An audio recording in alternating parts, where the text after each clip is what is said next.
Hey, I have a message that's worth echoing here, so stay tuned. I'll be right back. And it's an important message, and there's a lot of questions that are going to be answered to the curious. We'll be right back.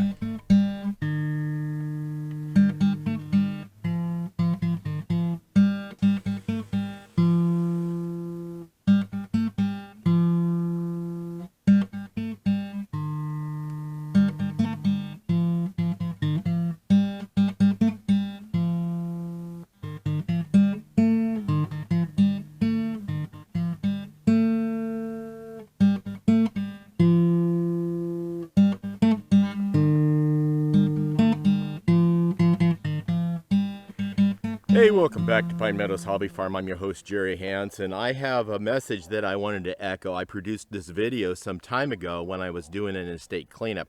I don't do estate cleanups anymore because I basically retired, but this video will answer several questions for you guys on how to get estate cleanups, and it also how to go from homelessness, yeah, I was homeless, to Homestead.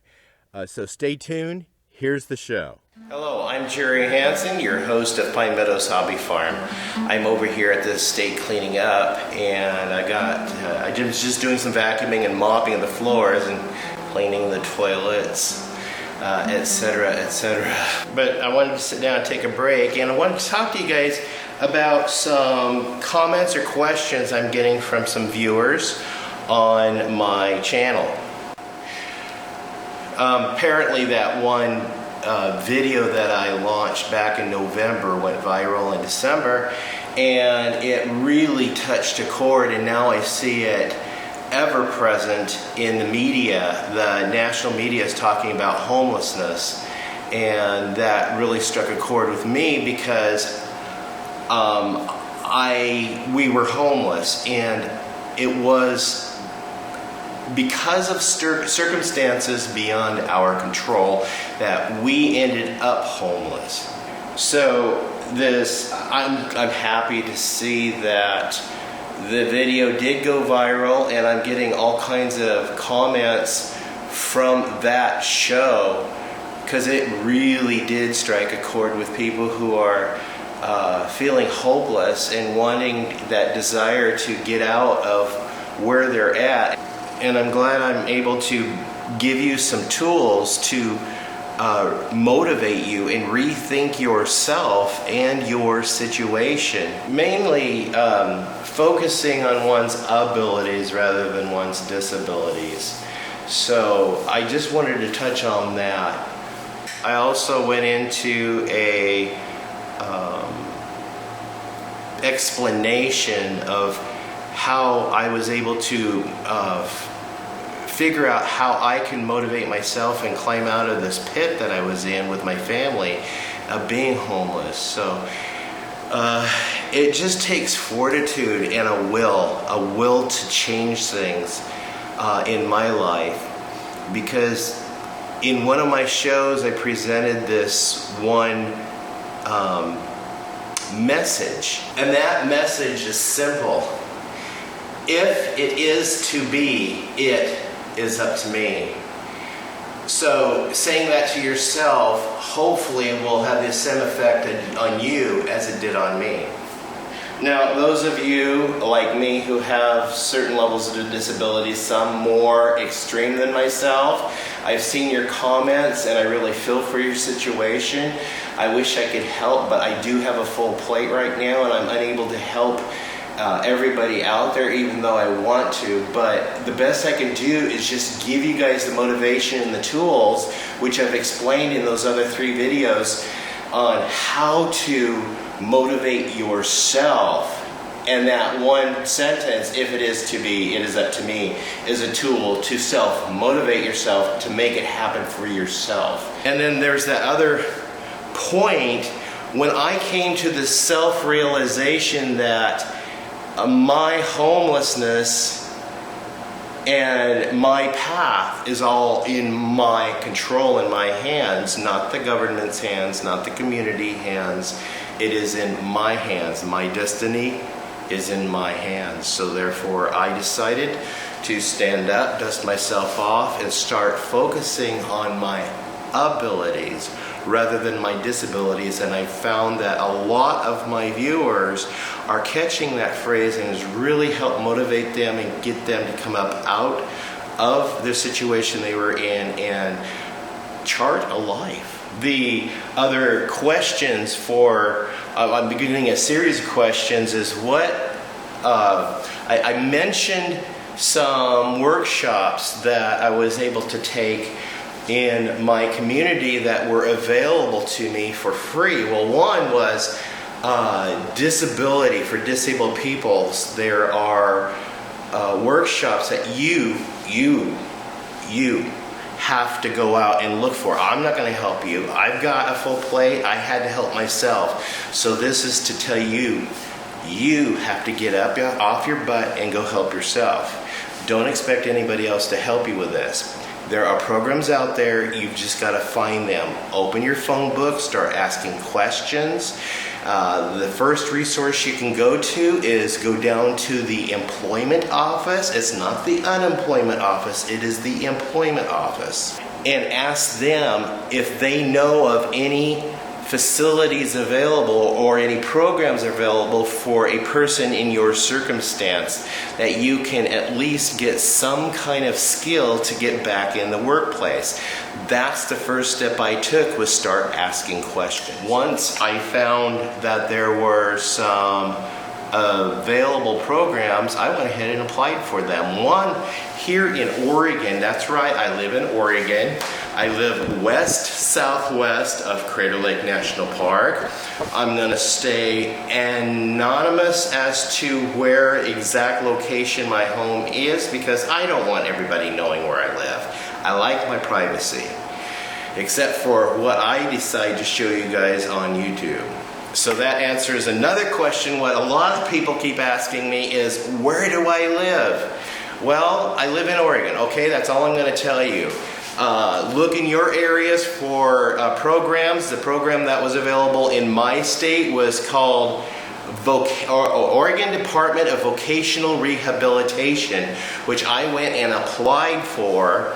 And after the application process, they determined that I was fit and able to be able to go through their workshops and receive some assistance. Yes, they helped me with some financial assistance with vocational training in a field that I could work with my disabilities. And that's when I found out, hey, I have some abilities.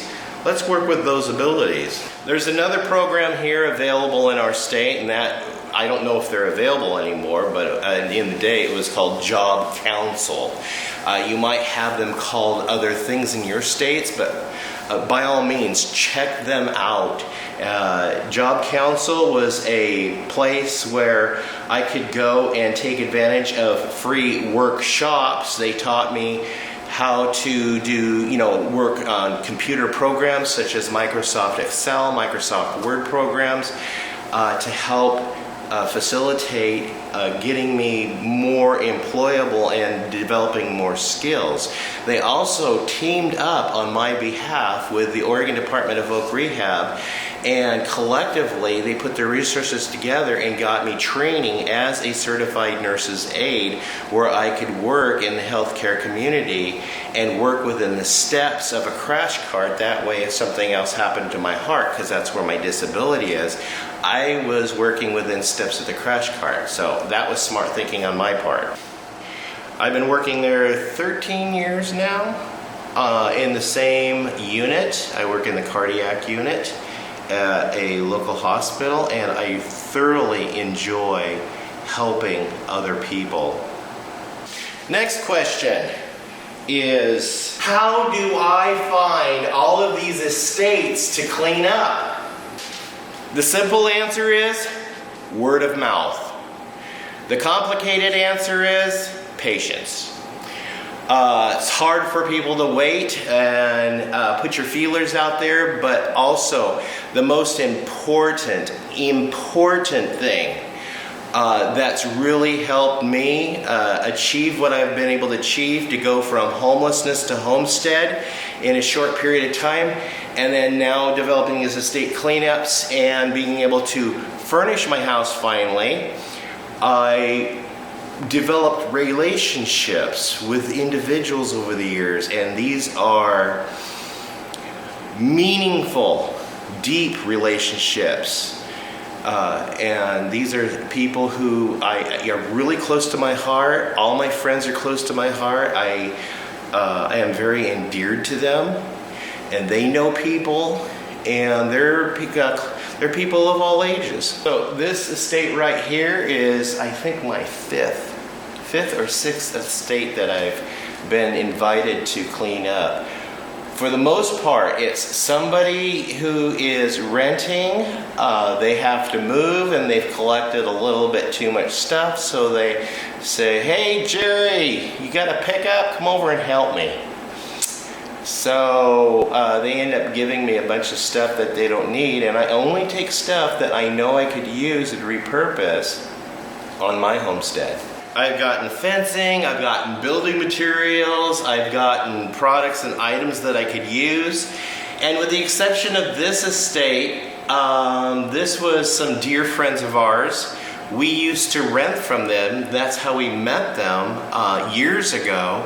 And we became really good friends because I really showed pride in my home, in raising my family. I always made sure my home was kept nice, my grounds were kept nice. I even went the extra mile and repaired and fixed things for them, and they really entrusted their confidence in me and kept my rent really low, so I was able to rent. And this was before we became homeless, by the way. So that is how I ended up coming up with these estate cleanups, mainly by word of mouth and relationships with people whom I know.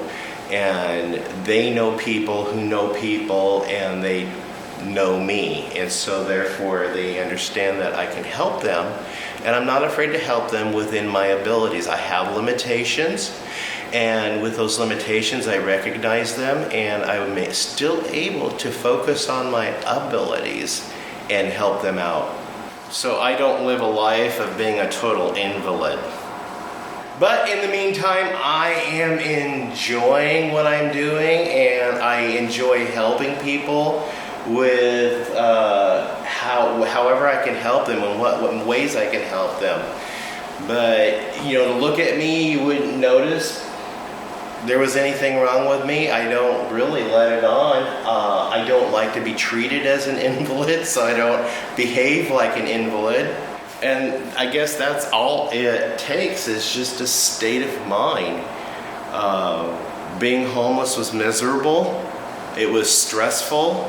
I didn't fall into drug addiction or alcoholism. Some people who are homeless, that's what leads them to homelessness, because of whatever that's causing them pain inside. They're trying to mask that pain with drugs and alcohol, and they're not getting the true help that they really need. And some people can't be helped. Some people actually need to be, sorry to say, some people need to be institutionalized to be able to save them from themselves. 17 years ago, we were homeless, and I had the open heart surgery. I've had a home. You can't really call it a home. We lived in our travel trailer up until about 4 or 5 years ago, when I was able to purchase Pine Meadows Hobby Farm.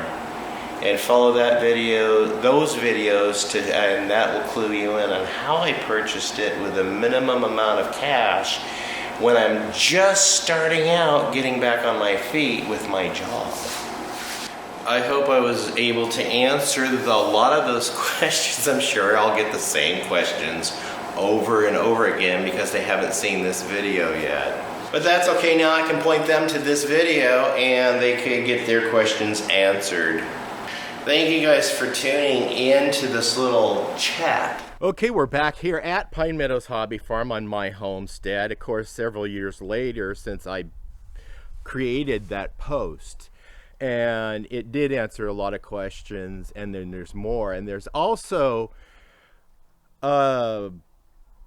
hopefully it helps a lot of people, because the message still is as clear today as it was back then, and even more so today. So, yeah, check out my other videos. I've got links down below on all those videos, and it gives you more points on how to find, you know, affordable properties, and I gave a lot of points right here in this video. So I'm your host, Jerry Hansen. This is Pine Meadows Hobby Farm. We're a frugal homestead tucked high in the Cascade Ranges of the Pacific Northwest. Please stay tuned to more videos. You could do that by subscribing, clicking that bell icon. That alerts you to new videos as I upload them. If you felt at all that this information here helped you, please give me a thumbs up and leave a comment. And if any of you have seen my videos on this and obtained success because of my information I gave out, let me know. I am so encouraged if I'm really influencing people in a positive direction. Be safe, always be kind. We'll see you guys in my next adventure. Bye-bye now.